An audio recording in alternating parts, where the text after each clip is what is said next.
नमस्कार विद्यार्थी मित्रांनो. जून महिना आलेला आहे. जून महिना आता 15 दिवस झालेले आहेत ऑलरेडी आणि 15 दिवस होऊन सुद्धा अजून मान्सून म्हणावा तसा भारतामध्ये दाखल झालेला नाहीये. केरळामध्ये जो मान्सून 1 जूनला दाखल होतो तो 3 ते 4 दिवसानंतर दाखल झाला. म्हणजे कुठेतरी हा डिले बघायला मिळतोय आपल्याला. ऑलरेडी शेतकऱ्यांची गडबड चालू झालेली आहे. त्यांना पीक पेरायचं आहे, पेरणीची गडबड चालू झालेली आहे. पण आता त्यांच्या मनामध्ये हे डाऊट्स येत आहेत की पाऊस लवकर येईल का, पावसाचं आगमन लवकर होईल का नाही.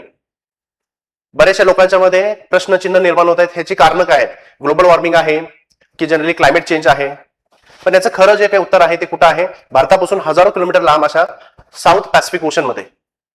आता साऊथ पॅसिफिक ओशन मध्ये नेमकं काय होतं ते आज आपल्याला जाणून घ्यायचं आहे आणि त्याचा परिणाम नेमका भारताच्या मान्सूनवरती कसा होतो हे आज आपल्याला जाणून घ्यायचं आहे. तर पहिल्यांदा बघूया की हा अल निनो चर्चेमध्ये काय आहे.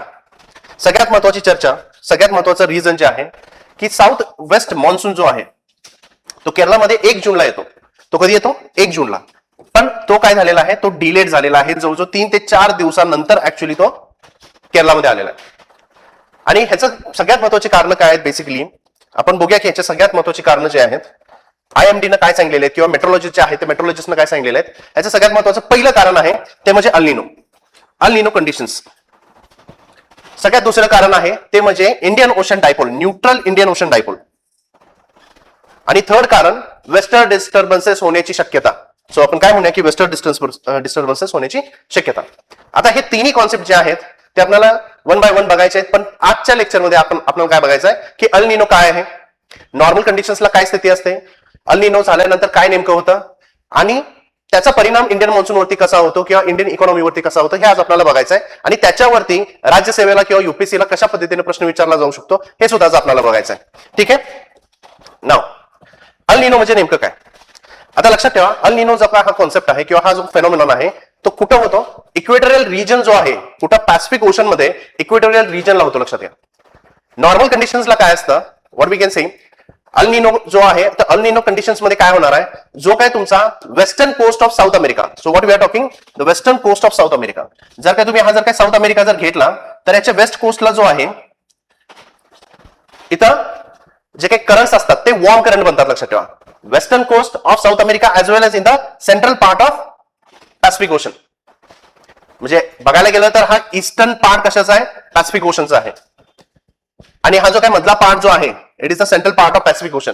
तर ह्या रिजन मध्ये काय होतं की जे काही पाण्याचं तापमान आहे किंवा generally we can say sea surface temperature, so what we can say the sea surface temperature it increases.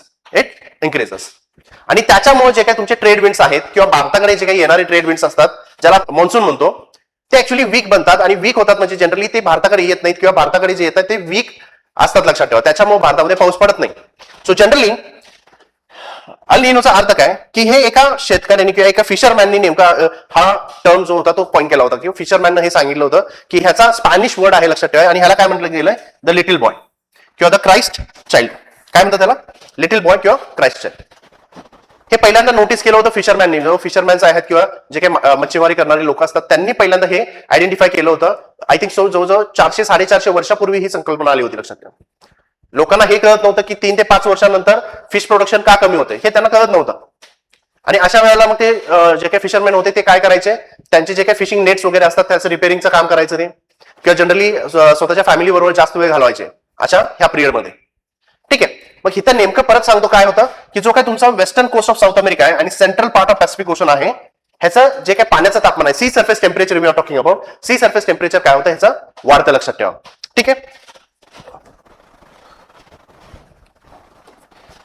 So normal कंडिशन्सला काय गोष्ट होते लक्षात ठेवा. नॉर्मल कंडिशन्सला आता नॉर्मल कंडिशन्स मध्ये so if you see this, हा जर काय मॅप बघितला तर इथं तुमचा हा साऊथ अमेरिका आहे.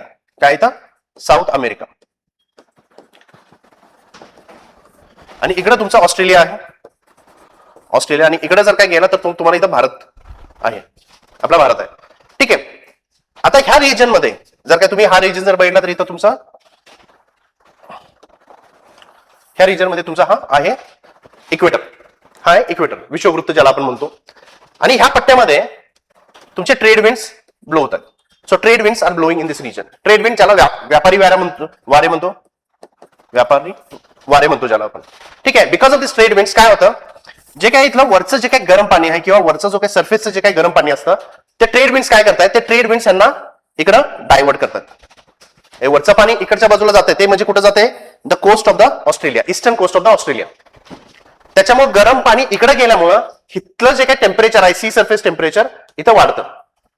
ठीक आहे. आता जेव्हा टेम्परेचर वाढतं तेव्हा प्रेशर कसा बनतो तुमचा, it is a low pressure belt. Low pressure belt create होतं, लक्षात ठेवा.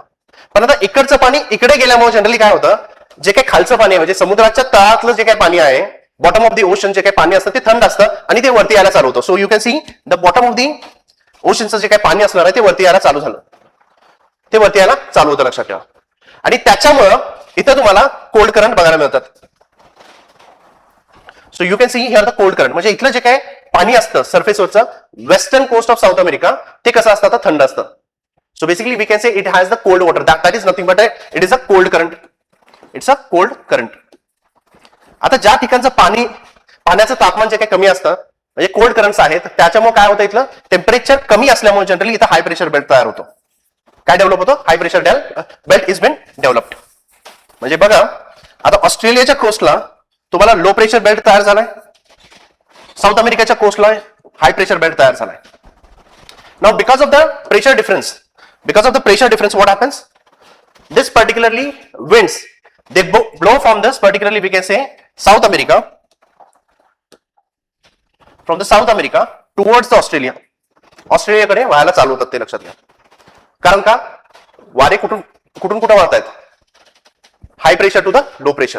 आता हे तर होतंय काय, इथं हाय प्रेशर आहे, इकडं लो प्रेशर आहे, त्याच्यामुळे इकडे तुमचे विंड्स आल्यामुळे जनरली काय होणार आहे, आता इकडे ही विंड्स येत आहेत आणि इथं गरम पाणी असल्यामुळे जनरली तापमान जास्त असल्यामुळे जनरली काय होतं, the wind which comes to the region of this particularly eastern coast of Australia, त्यांचं तापमान वाढायला चालू होतं.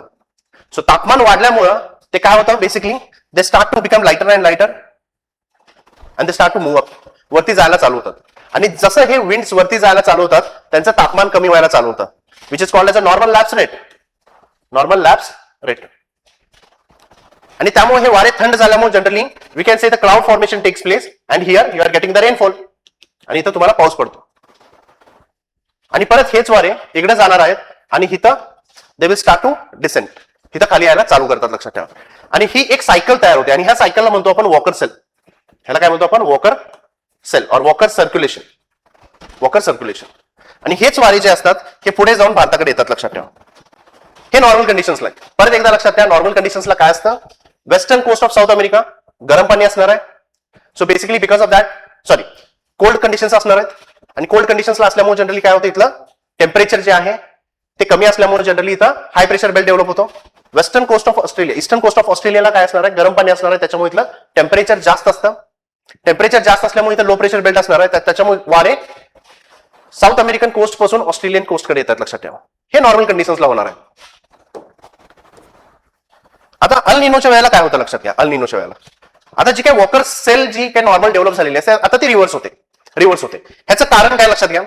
जे काही तुमचे ट्रेड विंड्स असतात किंवा व्यापारी वारे असतात ते 3 ते 5 वर्षाच्या पिरियडमध्ये काय होतात, त्यांचं जे काही स्पीड आहे ते कमी होतं, म्हणजे ते start to become weak trade winds blow after 3 to 5 years. The reason we still don't know, त्याचं कारण अजूनपर्यंत आपल्याला माहित नाही आहे. रिसर्च चालू आहे पण अजून तरी कारण माहित नाही आहे. आणि ते जे काही व्यापारी वारे आहेत किंवा ट्रेड विंड्स आहेत ते स्लो झाल्यामुळे किंवा वीक झाल्यामुळे जनरली काय होतं की they are not able to remove this particularly warm water from the coast of South America towards Australia. आणि त्याच्यामुळे काय होतं, लक्षात घ्यायचं, त्याच्यामुळं आता हे ट्रेड विंड्स काय होतात, वीक बनतात. आता वीक बनल्यामुळे जनरली काय होतात की they are not able to remove this water from the South American coast towards Australian coast. आणि म्हणून काय होतं की इकडचं जे काही पाणी आहे ते परत फ्लो व्हायला चालू होतं साऊथ अमेरिकाकडे. आणि generally central part of South America आणि western part of South America, central part of Pacific Ocean and the western part of South America, इथं टेम्परेचर काय व्हायला चालू होतं, वाढायला चालू होतं. So basically the temperature starts to increase in this region. Temperature ह्याच्यामध्ये वाढतं, लक्षात ठेवा. आता इथं टेम्परेचर वाढलं म्हणजे इथं प्रेशर कसं झालं, so it will be the low pressure belt. आणि कंपॅरेटिव्हली टू ऑस्ट्रेलियन कोस्ट, ऑस्ट्रेलियाच्या ईस्ट कोस्टला इथं हाय प्रेशर बेल्ट असतो, लक्षात आहे. You have the high pressure belt. So because of that the winds will start to blow from high pressure belt to the low pressure belt. मग हे generally कधी होतं, अल निनोच्या इयरमध्ये. कधी होतं अल्निनो, म्हणजे हे जनरली डिसेंबरच्या काळामध्ये जनरली होतं कुठं सदर्न हेमिस्फिअर मध्ये. सो बेसिकली इथं साऊथ अमेरिकेच्या कोस्टला गरम पाणी आणि मधल्या पॅसिफिक ओशन मध्ये सुद्धा टेम्परेचर काय असतं, सी सरफेस टेम्परेचर इन्क्रीजेस, आणि म्हणून जे काही वारे जे वाहतात ते ऑस्ट्रेलियाकडून आता कुठे व्हायला चालू होतात, बेसिकली टुवर्ड्स साऊथ अमेरिका. ठीक आहे, now you can see this. आता हे नॉर्मली काय होतं, हे नॉर्मली तुमचे हे ट्रेड विंड्स इकडे येतात because they are the stronger. But आता जेव्हा अल निनो येतो तेव्हा हे जे काही तुमचे ट्रेड विंड्स आहेत ते असे ब्लो व्हायला चालू होतात. लक्षात ठेवा, इकडे असं जायला चालू होतात कुठं, साऊथ अमेरिकेच्या कोस्टला.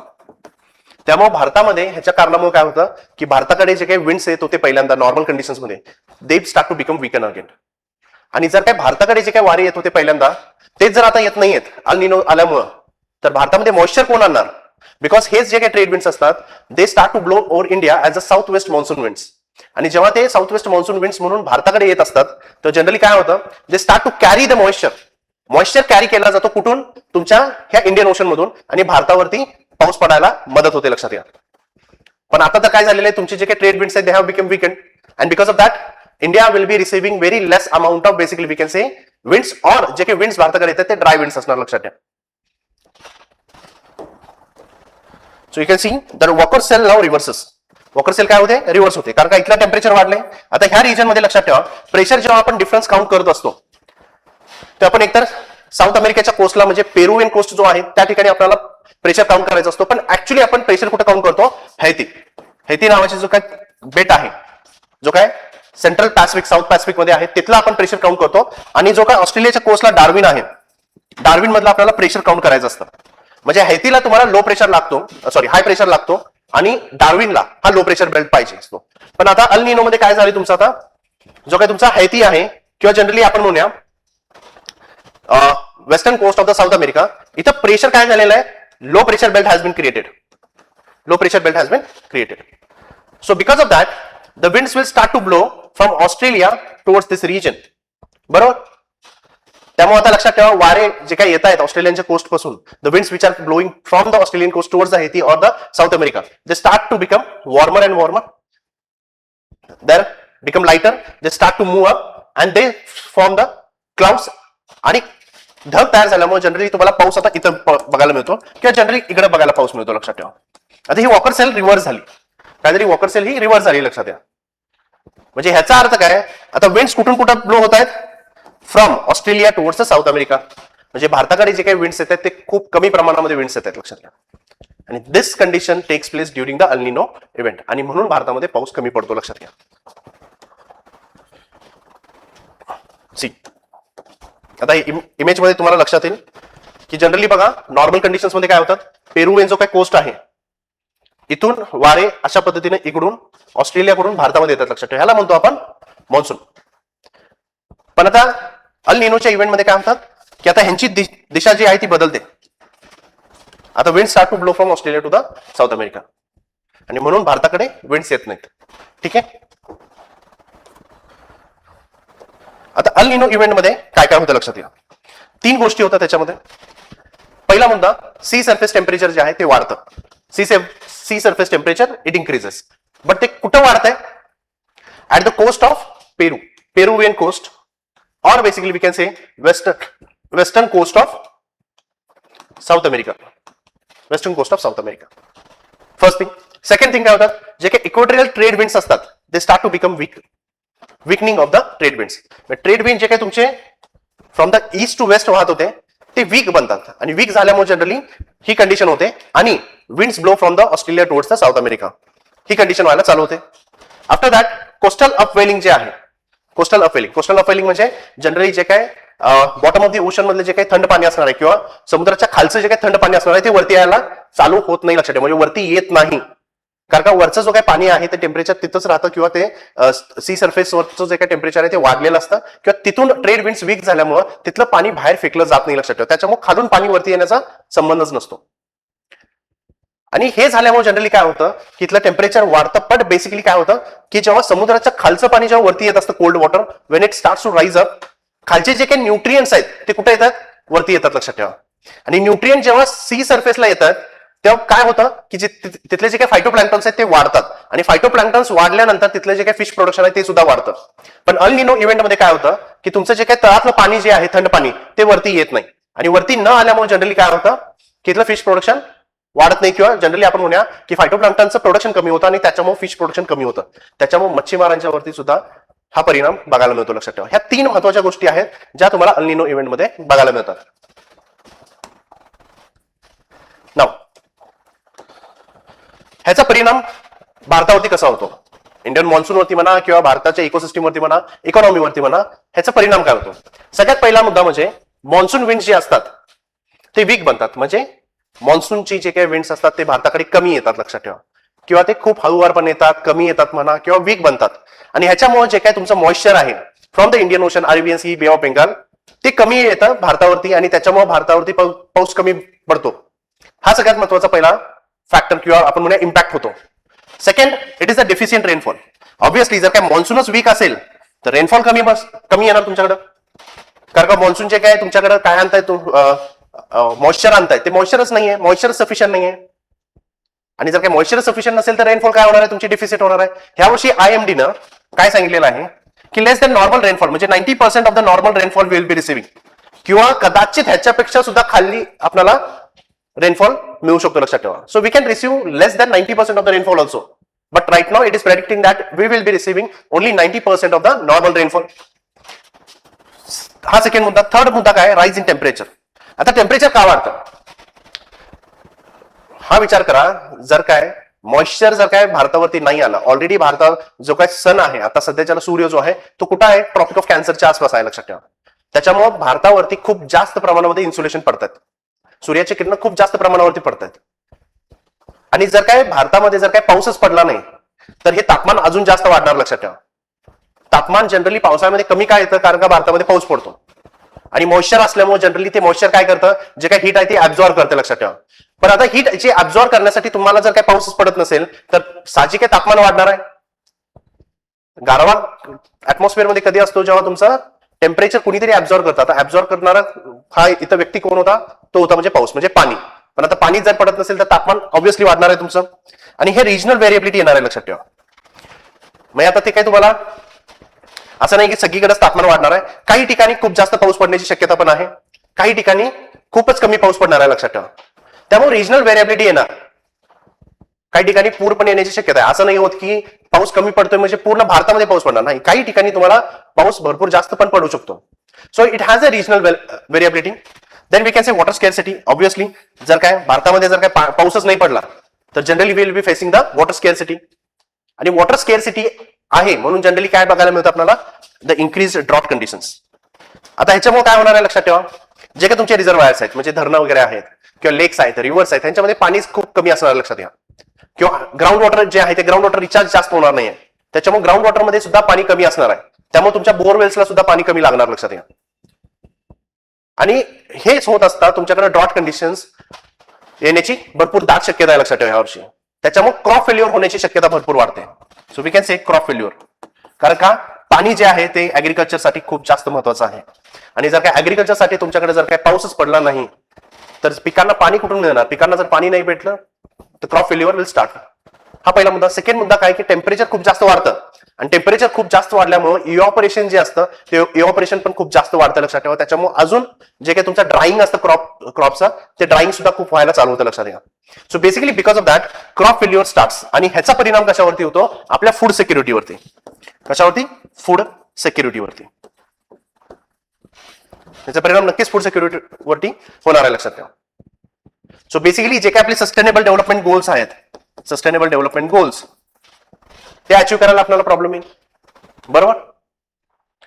ऑलरेडी पॉवर्टी भरपूर जास्त असल्यामुळे फूड सिक्युरिटी इंडियामध्ये हे खूप मोठा चॅलेंज आहे. So basically because of the El Nino will be facing this more challenges with respect to the food security. आणि ऍग्रिकल्चर वरती जास्त परिणाम झाल्यामुळे जनरली काय होतं की इंडियाची जी काही इकॉनॉमी असते ती इकॉनॉमीवरती खूप जास्त परिणाम व्हायला चालू होतो. इन्फ्लेशन वाढतं. लक्षात ठेवा. कारण का agriculture is responsible for nearly 45 to 50% of the लोक जे आहेत किंवा पॉप्युलेशन जे आहे इंडियाची ते कोणावरती डिपेंड आहेत, ऍग्रिकल्चरवरती डिपेंड आहेत. So it is called as agriculture is called as a backbone of Indian economy. म्हणजे ऍग्रिकल्चर जर का ढासळलं ऍग्रिकल्चरवरती जर काही खूप जास्त परिणाम जर झाला, ऍग्रिकल्चरचं क्रॉप प्रोडक्शन जर काही कमी जर झालं, तर basically we can say Indian economy सुद्धा कुठेतरी हॅम्पर व्हायला चालू होते आणि त्याच्यामुळे इन्फ्लेशन वाढतं, लक्षात ठेवा. ठीक आहे. So those are the impacts of this particularly we can say El निनो.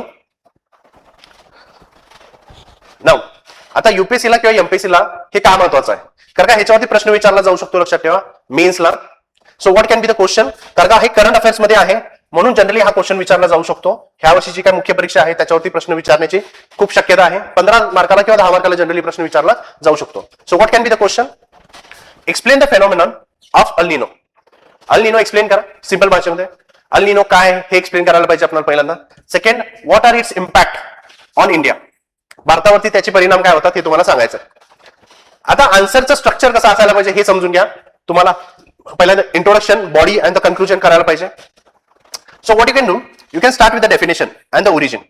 पहिल्यांदा एक्सप्लेन करा की अल निनो म्हणजे नेमकं काय किंवा अल निनोची डेफिनेशन करा. So you can tell that during the El Nino year, the temperature at the coast of the South America, the western coast of South America and the central part of Pacific Ocean, it increases, and because of that the trade winds start to become weakened and the reversal of the Walker cell takes place. हे तुम्ही explain करू शकता ह्याच्यामध्ये, किंवा generally introduction करत असताना तुम्ही simple भाषेमध्ये लिहू शकता. अल निनो is considered as a La Nina. It is a Spanish word, it is a Spanish word for the little boy or Christ child. हे सिंपल भाषेमध्ये एका लाईन मध्ये तुम्ही काय करू शकता, इंट्रोडक्शन करू शकता, किंवा करंट अफेअर्स लिहू शकता की 2026 in the 2026 is the year of El Nino and this El Nino can be converted into the super El Nino. Super El Nino म्हणजे काय की फक्त ह्याचं जे काही तापमान आहे ते आता जेवढं वाढलेलं आहे त्याच्यापेक्षा अजून खूप जास्त वाढेल, त्याच्यामुळे अजून कमी वारे आपल्याकडे भारताकडे येतील किंवा ऑस्ट्रेलियाकडे येतील. आता अल निनोचा परिणाम तुमच्या ऑस्ट्रेलियावरती पण होतो, भारतावरती पण होतो, लक्षात ठेवा. ठीक आहे. So you can just link this particularly topic to the current affairs that 2006 is the El Nino year which can have a negative impact on the Indian economy or on Indian monsoon. ते तुम्ही लिहू शकता, लक्षात घ्या. ठीक आहे. मग त्याच्यानंतर एक्सप्लेन करा की अल निनो काय आहे, अल निनो काय आहे, अल निनो काय आहे. ते झाल्यानंतर हा झाला तुमचा फर्स्ट सेक्शन अल निनो. आणि अल निनो एक्सप्लेन करत असताना तुम्हाला 2-3 गोष्टी ह्याच्यामध्ये डायग्राम्स काढणं अपेक्षित आहेत, मॅप्स काढणं अपेक्षित आहेत, लक्षात घ्या. इथं वॉकर सेल तुम्हाला काढायचा आहे, Walker cell, Walker circulation we can say. आणि वॉकर सर्क्युलेशनचे जे काही रिव्हर्स आहे अल निनो इव्हेंटमध्ये जे काही वारे नेगेटिव्हली वाहतात किंवा त्यांची दिशा बदलते ते तुम्हाला इथं काढायचे, लक्षात ठेवा. आणि ते काढत असताना ही काळजी घ्या की त्याच्यामध्ये तुम्ही सगळ्या गोष्टींना नेमिंग प्रॉपरली करताय. South America, Peruvian coast, Haiti, Darwin, Australia, ह्या सगळ्या गोष्टी तुम्ही त्याच्यामध्ये काढताय. Then after that, the second part of the body will be its impact on the India. जे आता इम्पॅक्ट आपण बघितलेले आहेत, ड्रॉट कंडिशन्स किंवा वॉटर स्केअरसिटी असेल किंवा मॉन्सून वीक होणार आहे किंवा जनरली आपण ऍग्रिकल्चरवरचा इम्पॅक्ट असेल, राईज इन द टेम्परेचर, ह्या सगळ्या गोष्टी तुम्हाला काय करायच्या आहेत, ह्या इम्पॅक्ट मध्ये लिहायच्या आहेत. आणि इम्पॅक्ट झाल्यानंतर जनरली तुम्ही कन्क्लुजन जेव्हा करता, so last part will be your conclusion. Conclusion मध्ये लिहा की तुम्ही मेन्शन पण करा की कन्क्लुजन मध्ये सांगा की because of the climate change the frequency of the El Nino it is increasing. And to fight against the El Nino, we have to take the steps at the global level. जागतिक लेवलवरती आपल्याला काहीतरी steps घेणं अपेक्षित आहेत, जसं की to achieve the Paris agreement. आणि food security of the country किंवा सस्टेनेबल डेव्हलपमेंट गोल जर अचीव्ह करायचे असतील, then we have to mitigate this particularly climate change or basically El Nino, किंवा रेझिलियंट बनायचं आपल्याला with respect to the El Nino. हे तुम्ही शेवटी कन्क्लुजन म्हणून टाकू शकता. मी काय करेन, तुम्हाला हेच क्वेश्चनचं आन्सर मी आज तुम्हाला माझ्या टेलिग्राम चॅनलवरती तुम्हाला मिळेल. ठीक आहे. सो होप सो तुम्हाला अल निनो समजला असेल. नेक्स्ट व्हिडिओमध्ये आपण इंडियन ओशन डायपोल काय असतं त्याच्यावरती आपण एक लेक्चर घेऊया. ठीक आहे. Okay, thank you very much.